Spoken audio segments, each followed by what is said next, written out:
ओम श्री गणेशाय नमः। नमस्कार प्रिय मित्रों, मैं आपका ज्योतिष मित्र राजकिशोर पांडे। मेरे यूट्यूब चैनल ज्योतिष सार में आपका स्वागत है। मित्रों, आज का विषय होगा पंचम भाव जन्म कुंडली का।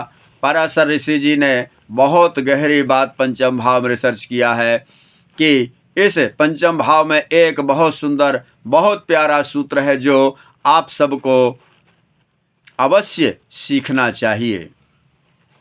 हर एक भाव का स्क्वायर होता है, हाउस होता है, भाव होता है और उसका क्षेत्रफल 30 डिग्री या अंश कला होता है। तो 12 स्क्वायर का जो टोटल होता है वह 360 डिग्री अंश कला हुआ।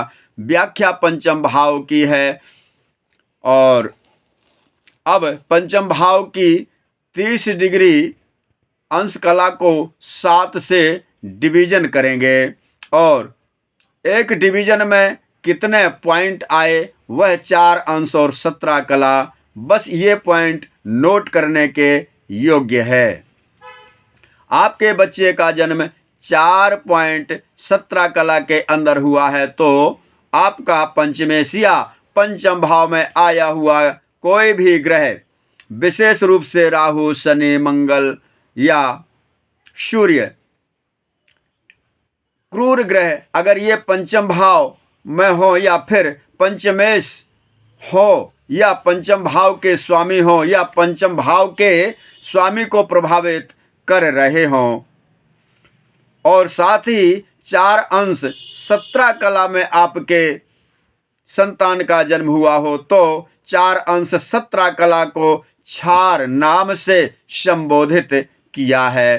क्षार का अर्थ है साबुन, क्षार का अर्थ है माजना, साफ करना, अर्थात मतलब इस 4 अंश और 17 कला क्षार में संतान का जो जन्म हुआ है, यह संतान अपने पिता के पाप कर्मों को साफ करने के लिए ही जन्मा है। कुंडली में और भी ग्रह कहाँ बैठे हैं, कैसे बैठे हैं, वह अलग विषय है, लेकिन जो पंचम भाव से 17 अंश से जो डिवीजन करके ये सूत्र निकाले गए हैं, पराशर ऋषि जी ने ये जो सूत्र निकाला है यह विशेष इम्पोर्टेंट है, यह समझने योग्य है।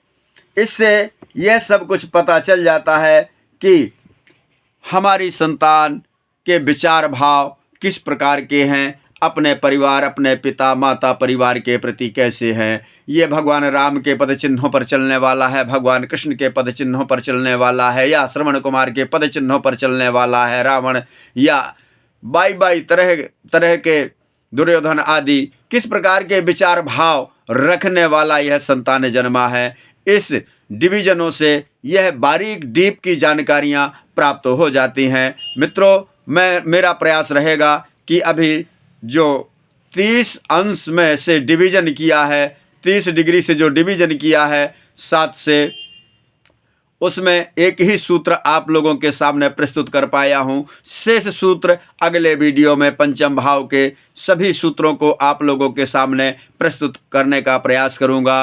आज तक के लिए आप सबको मेरा नमस्कार।